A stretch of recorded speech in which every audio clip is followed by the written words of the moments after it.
Hello. Hello, Kalisa. Kalema. Ṣé single mother ni? Bẹ́ẹ̀ ni sà, ọmọ méjì. Ṣé ẹ ní enough kọ́kà lórí aago yín mà? Bẹ́ẹ̀ ni sà, mo ti rẹ̀. Wọ́n mi ẹ ní ìṣẹ́jú kan lórí ètò yìí mà. Okay sir. Ẹ jọ nǹkan fẹ́ béèrè ni.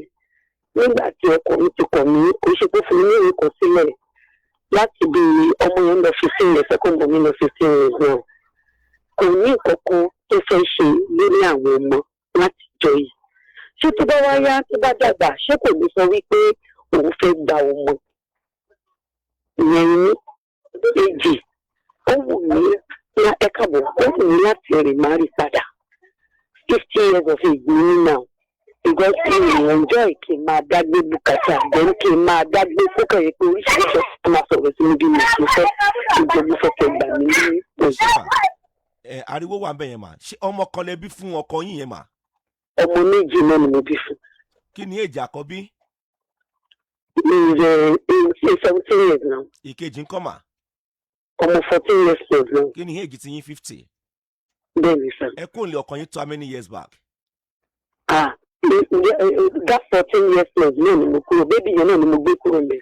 Láti gbà yẹn, látọdún 14 sẹ́yìn lẹ ti ń dágbé báyìí. Bẹ́ẹ̀ni sir. Kí ló ṣẹlẹ̀ tẹ́ẹ̀rì má rí láti gbà yẹn mà?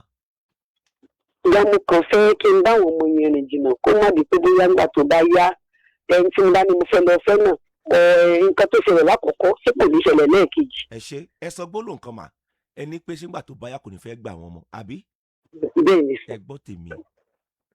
Ọmọ yẹn ò ní bàbá méjì wọn ìná búrẹ́dì ẹ̀, bàbá yẹn tọ́jú wọn kò tọ́jú wọn, bàbá kan náà lèyìn mọ́ ní tẹ̀yìn bá aṣọ máa lè àbí bẹ́ẹ̀ kọ́ mà? Bẹ́ẹ̀ni dájú. Àkọ́kọ́ nìyẹn.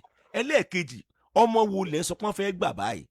Ṣé ọmọ 17 years tó ti di géńdé Ọlọ́run tó máa clock 18 years tó ti di adult by next year ṣé ni wọ́n ń gbà? Ọmọ tó ti lè decide fúnra rẹ̀ Ìlọrin ṣé mò ń sọ̀rọ̀? Ṣé ń gbọ́ mi mà? Àbọ̀ ọmọ ọdún 14 tó náà ti di géńdé Ọlọ́run ni wọ́n ń gbà láìsọ ọmọ ọdún 4 ọmọ ọdún 7. Ṣọ́rọ̀ mi ti yé yín sìn? Ọdún 14 sẹ́yìn ṣé ojú tì yín mà? Sójú tì yín lọ́dún 14 sẹ́yìn ṣọ́lọ́ ń dojú tì yín mà? Rárá sà. Ojú òde ní tì yín láéláé. Ó ń tán lọ díẹ̀díẹ̀ náà nìyẹn, ẹ mọ̀ tọ́jú àwọn ọmọ yín lọ. Àwọn ọkùnrin kan wà ń gbòòrò ń bẹ̀ yẹn, ìmọ̀ bí àwọn ṣubú ń léwẹ̀ ni kò yé mi. Ó ti kọ ìyàwó ẹ̀, ó fẹ́ yàwó níṣu lọ́kà ni. Ẹ fẹ́ ra yín sínú ilé ni, àbí bẹ́ẹ̀ kọ́ mà, àbẹ́ ẹ̀yin ra yín lálẹ́ fúnra yín lọ́mọ méjì.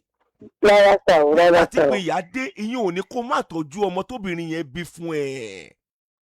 Ìyẹn ò ní kó má tọ́jú wọn. Ẹ wá gbọ́ mọ́ ẹ má jẹ́ ó yà yín lẹ́nu, ẹ̀yin lẹ mú nọ́mbà yẹn. Bá ti wá ṣẹlẹ̀ bẹ́ẹ̀ yẹn mà, iṣẹ́ yín náà lẹ máa mójútó mà.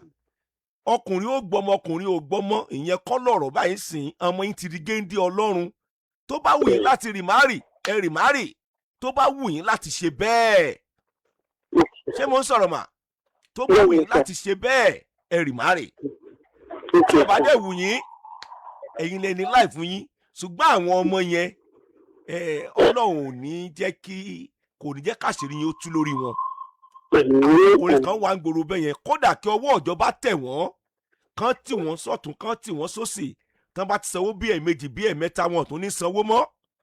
Mo gbé lọ́wọ́ sí àwọn ọ̀daràn. Ó ní pé Ọlọ́run tó ti ń bá yín gbẹ́rù yẹn díẹ̀ ló kù mà.